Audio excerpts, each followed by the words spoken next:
జై హింద్, అందరికీ జై హింద్. పాకిస్తాన్ మనకి శత్రు దేశం అన్న క్లారిఫికేషన్ మనందరికీ ఉంది. కానీ పాకిస్తాన్ లాంటి దేశాల్ని ఒక శత్రు దేశం అని డిక్లేర్ చేసే అవసరం ఉందా లేదా? మీకు ఒక ఎగ్జాంపుల్ చెప్తాను. అమెరికా కొన్ని స్టేట్ లిస్ట్ మెయింటైన్ చేస్తుంది. ఏముంటుందంటే ఈ స్టేట్స్ టెర్రరిజంని స్పాన్సర్ చేస్తున్నారు అని చెప్తుంది. అందులో భాగంగా north Korea, Iran and Syria ఈ ముగ్గురు దేశాల్ని ఒక లిస్ట్ మెయింటైన్ చేస్తూ వీళ్ళు టెర్రరిజం స్పాన్సర్ చేస్తున్న దేశాలు అని చెప్తుంది.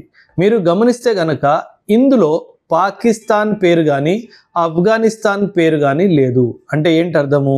అమెరికా పాకిస్తాన్లో టెర్రరిజం జరుగుతుంది అని యాక్సెప్ట్ చేయట్లేదు.